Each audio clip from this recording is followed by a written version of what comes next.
Pour une fois, je vais citer un vrai nom, qu'on n'oublie pas d'ailleurs, celui d'une vieille dame d'ici de Campagnol, qui habitait à 30 km de chez nous, et qui s'appelait Georgette Mouton. Je cite son nom parce qu'elle est morte il y a longtemps déjà, et parce que j'ai cité aussi ce nom il y a 18 ans, quand elle m'a inspiré un livre.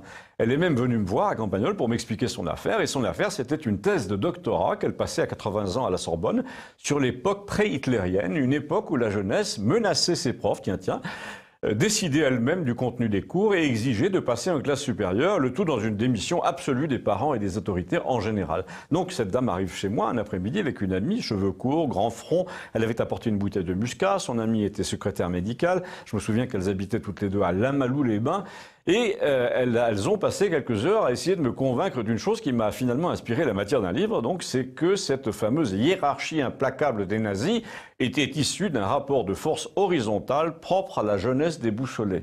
Et qu'il y avait donc un rapport étroit, direct, entre une boursouflure soudaine du système hiérarchique et l'absence totale de hiérarchie au départ. Dans les sociétés où les élèves font n'importe quoi, dictent leurs lois aux profs, puis à leurs rivaux, se dégage très vite une hiérarchie de fait, celle qu'on obtient par intimidation des plus faibles et des minoritaires entre soi, les vieux, les femmes, les homosexuels par exemple, de sorte qu'après une génération, ceux qui ont poussé tout seuls comme ça sont devenus des plantes carnivores. Et là, j'en reviens à notre époque, quand vous voyez le renversement total des hiérarchies que désigne le selfie présidentiel, avec les deux repris de justice torse nu, là, vous commencez à comprendre pourquoi on peut braquer un revolver sur la tempe d'une prof pendant le cours, ou exiger d'avoir une meilleure note, ou intimider le professeur en le menaçant de représailles. Mais la leçon la plus frappante de toute cette agitation récente à propos de l'épisode lui-même très frappant, de la prof avec un flingue sur la tempe, vous la trouvez dans ce qu'on appelle les réseaux sociaux. Les chaînes de la TNT vous disent triomphal, la parole se libère, un mot d'ordre circule, c'est pas de vague. Il y a un hashtag sous ce nom. Sous cette expression, donc, se rassemblent, paraît-il, ceux qui ont quelque chose à dire sur le sujet. Les profs agressés commencent à parler, on se croirait en pleine furie, balance ton pas, au MeToo, etc.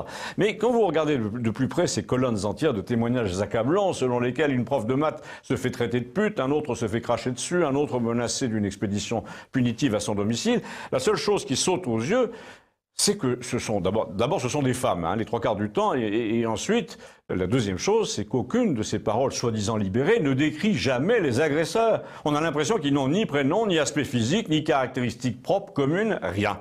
Et là, je me suis souvenu qu'au moment de publier mon livre en 2002, mon éditeur, qui travaillait quand même avec moi depuis 10 ans, a refusé de le faire paraître.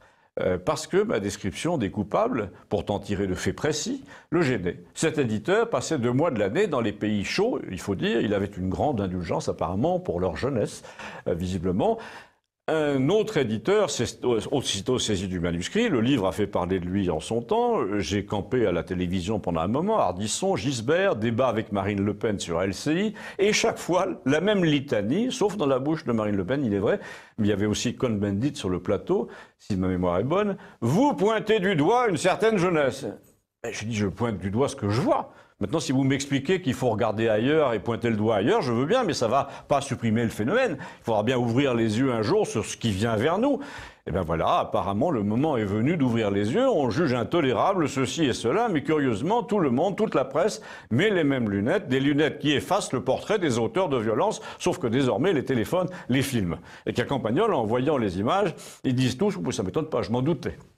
Et Gustave a conclu, tu vas voir, la prochaine étape, il va devenir interdit de les filmer pour cacher le réel le plus longtemps possible. Ah, un détail, le livre de 2002, issu de la thèse de Madame Mouton, est encore disponible en version électronique pour 4 € sur Amazon. Il s'appelle Enfants sans foi ni loi. Et la thèse elle-même de Madame Mouton est disponible aussi. Je vous mets l'adresse de son résumé sous le sujet YouTube. À bientôt.